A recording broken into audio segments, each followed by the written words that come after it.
Back when Dragon Ball FighterZ was getting regular DLC, I used to predict what each character's moveset would look like. Now, I haven't done one of these in a while, but back then, I did predict a lot of moves correctly. And that's because the method I use for these predictions is actually how developers build these characters. It's not the only thing they do, but it's an essential step, which is to analyze the source material almost frame by frame to reach a conclusion on how the character plays. And so today, we're gonna do that for the next Dragon Ball FighterZ DLC, Goku Daima Super Saiyan 4.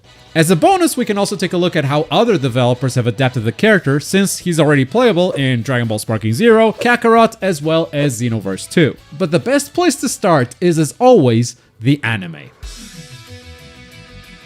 Goku didn't go Super Saiyan 4 until episode 18 of Dragon Ball Daima, a show that, if you recall, only has 20 episodes. On episode 18, he was still the kid version, meaning we only have 3 episodes where Super Saiyan 4 even showed up, and for a lot of episode 19, Vegeta's actually the one doing the fighting. Bro, we only have, basically, half an episode of adult Super Saiyan 4. So we're going to be taking a look at all the moves Goku does, not only as an adult, but also as kid Super Saiyan 4. And we're going to start on his intro animation. Out of all the predictions I make today, I think this is the most obvious one. The intro is most likely going to be replicating the scene when Goku adult turns Super Saiyan 4, ending with this iconic pose. The big question for me is whether or not we even see Super Saiyan 3 taking off his shirt and all that. Sparking Zero chose to omit that and just go straight to Super Saiyan 4, so Dragon Ball FighterZ might go down a similar route. Now, there are a couple of cool fighting poses that could also work well as an intro. We've got this cool one from Goku as a kid and a similar one from when he turns into an adult. In fact, these are the exact same poses that Kakarot uses whenever these characters charge into a surge.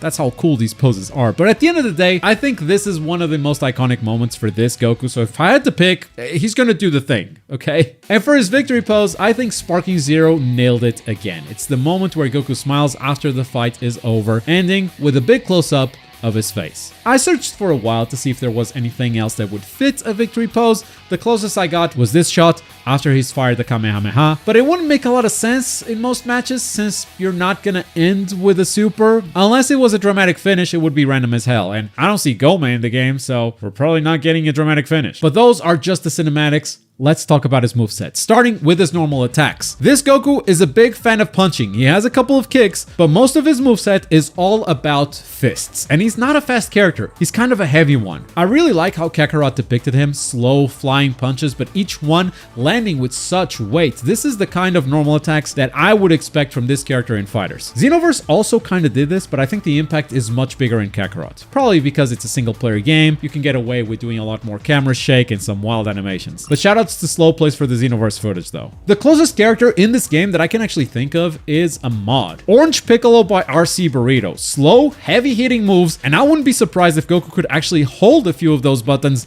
delaying the hits but increasing the damage dealt. That's something that's more and more common in this game thanks to recent patches. Now, the biggest hurdle these developers are going to have to overcome with normal attacks is that for most of the fight against Goma, Goku is flying. There's not a lot of grounded combat to pull from, so for his grounded moves, they're going to have to get creative. They're going to have to adapt some of his flying moves to become grounded moves, and honestly, that's kind of what Xenoverse did. They took the air routes and just made them work on the ground, as they usually do in that game. But in FighterZ, air moves and ground moves are usually unique, so there's going to need to be some extra work there. Then for the special attack button, I think this character is going to have some regular ki blasts, nothing crazy. He does a lot of open palm ki blasts. They're always nice to have. There's only one ki blast that Goku actually throws with his entire arm instead of just like open palm shoot, and that's this moment where he makes Goma deflect his ki blast only to surprise him with a big punch. I wasn't going to put this moment in the moveset. It felt like a relatively minor moment, but then Sparking Zero actually gave this move to Goku Super Saiyan 4 Daima. In that game, the follow-up is a Dragon Fist. In fact, the move is called True Divine Dragon Strike. So we're going to make that our first special move for this character. We're going to have 4 in total, as you can see, and in FighterZ, this could be a simple thrown ki blast that has Goku follow up with a Dragon Punch on hit or block. You could maybe even have the option to fake it out and not follow up if you hold the button to make the move a little more versatile. But that's the first special move. A little bit of zoning, a little bit of neutral skip. Always a great way to start. For our next special move, we're going to take a look at this moment where Goku lands a bunch of flying uppercuts, really punching into Goma's stomach here. And this is another move that Sparking Zero used for their character. 2 uppercuts and then a follow-up with a spinning kick. And that's exactly what we're going to do for Dragon Ball FighterZ. But instead of having it be all an animation, it happens in real time. The character could punch 2, maybe 3 times depending on your special move input, with a follow-up spinning kick only happening in the EX version of the move. But this has that quarter circle forward plus attack button feeling when you're pressuring someone's guard and they're blocking your approach and you just need to throw something safe to end your turn. It's that type of move. It could even be a Rekka, potentially. A short Rekka though. Since this is still a slow and heavy character, you don't want to throw a lot of punches, a lot of attacks in there. You only want a few, but very hard-hitting punches. Xenoverse has a version of this move, actually. It's called Heatwave, but I do think they do too many attacks there. The character feels lighter than I think it was supposed to. I do love the way it ends though. That big uppercut is honestly not a bad way to end this move. But I'm gonna call this special the True Flash Dragon Kick, just like Sparking Zero did, even though the kick only comes out in the EX version. Maybe don't think about it too much. For our next special move, this will probably be the Quarter Circle Back series, and it is a grab. Now, I know, when you think of this Goku, you don't really think of grabs, and I didn't either until I did this analysis. There's a move during his fight with Goma that has a lot of flair, and no other game has used it yet. Goku starts by puffing up his chest, powering up, and with energy still around his arms, he grabs Goma by the waist. Now, Goma is able to free himself by attacking with these rocks, but Goku gets out of there with an explosive Dragon Fist. I think. It looks like a Dragon Fist at least. I can't believe this move isn't in Kakarot, Sparking, or Xenoverse with how much flair it actually has. So in FighterZ, I can see this being a command grab. And depending on the attack button you used, you could actually have the Dragon Fist follow-up. You can even have a guard point if you use the EX version. That would justify the puffing up of the chest. And yes, I know this is actually our second Dragon Fist special move. That's not lost on me, but this Goku does it a lot. In fact, I think there's one more coming up. As far as I know, this move doesn't have a name yet, so we're just gonna call it something dumb like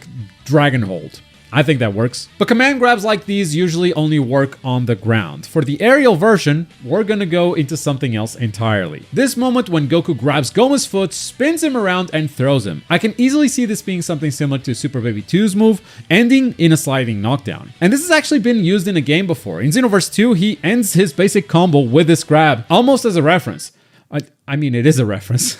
It's exactly what it is. And I've also seen it in Dragon Ball Legends, but I don't have the footage because gambling is bad, kids. But I think that makes the move even more likely to show up. We'll call this one Dragon Throw to complete our list of special moves for Goku Daima Super Saiyan 4. And now for the best part. Wipe that board clean. We're gonna have 4 supers for this character. 2 level 1 supers, a level 3, and a level 5. We're going nuts here. For the first super, we're going into this moment where Kid Goku takes 2 Ki Blasts, joins them together, and blasts Goma away. This move can actually be seen in Kakarot. At least I think it's the same move. They call it Shattering Earth Blast, so that's what we're gonna call this move right here. Should be a simple projectile super. After a quick animation, a big ball of energy shoots in a straight line towards the opponent. It's actually the only move I'm pulling from the kid version of Goku. I thought I was gonna need a lot more. He does have a few others that are really cool. I'll be sure to mention them at the end of this video, but when I imagined the adult version doing them, something just didn't feel right. But that's our first super. The next level 1 is gonna be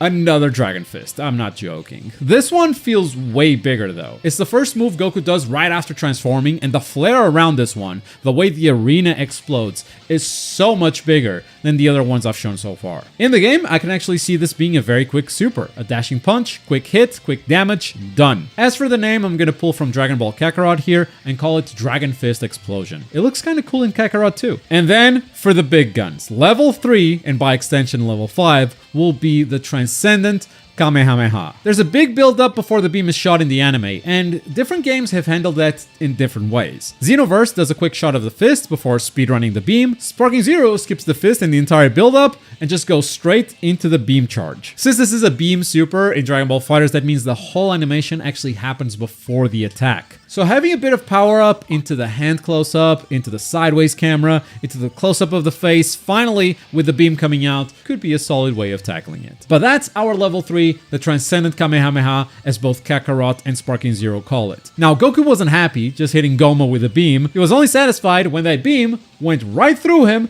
and pierce the hole in the sky of the demon world. That's a hold button to extend super moment if I've ever seen one. I mean, just look at the whole animation in Sparking Zero and tell me you cannot see the moment where the button should be held. You hit them with a beam, you hold down the button to see that roar inside his eye, and make the beam even bigger, spending those 2 extra bars. I don't think this one has a name yet, so we're just gonna call it Transcendent Kamehameha Full Power. And with that, we have a complete moveset. But this whole thing could be wrong, obviously. That's why it's a prediction. But now that I'm done with the moveset, I do want to cover all the stuff that I left out, because there are a lot of cool moves, especially from the kid version of Goku, that they might end up repurposing for the adult. So let's quickly mention them, just in case they want to bring that stuff to fighters, then you'll know where it's from. The only move from the adult version that I left out is this super dash attack. Goku charges into Goma and blasts him through a few mountains. Cool move, but looks too much like a super dash, so unless it's a cinematic move, I don't see it working in the game. Similarly, the kid version has this flying headbutt, but I feel like flying headbutt moves are usually used by kids. Adult characters tend to not do stuff like this. They use headbutts, but they're usually standing up. Kid Goku also has a very cool one-handed parry, then grabbing the hand, spinning Goma, and finishing with a teleporting kick. The adult version could totally have something like this, but we already have the leg grab, so I decided to skip this move too. And then we have this Ki Blast that Goku throws after spinning and making the blast way bigger than it seemed. He actually has this move in Sparking Zero. It's called the Dragon Strike, but I really can't see the adult version spinning himself into a ball like Sonic. It would just be really out of character. And finally, we have Reverse Kamehameha. Goku gets punched, and while upside down, he spins and shoots the beam at Goma. This is actually Goku's ultimate in Sparking Zero, but this move is too iconic for the kid version. The adult would just look out of place here. Speaking of Sparking Zero, the kid version also has a regular Kamehameha, which the adult version could totally have in fighters. I can see this being a Goku that has a normal beam, like all the other Gokus in the game. Kakarot also had a scattered Ki Blast move, completely made up as far as I know. Having just rewatched Daima, I don't think Goku does this at any point. And Xenoverse 2 actually has a really cool overhead punch called Supreme Fury. It's a move you can hold, and it actually has armor, becoming more powerful if Goku absorbs a hit before unleashing it. Really cool gimmick, and it fits the character really well. Even if I wasn't able to find this specific punch in the anime, it really feels like it belongs to the character, so well done, Xenoverse. The developers could also choose to pull some moves from Super Saiyan 4 in Dragon Ball GT. It wouldn't surprise me to see a reference here or there, but they probably won't overdo it since that's something the license holders would most likely not approve. But that's my moveset prediction for the next Dragon Ball FighterZ DLC. If you want to see what the character actually plays like when he comes out though, make sure you subscribe to the channel. Thanks for watching. Bye.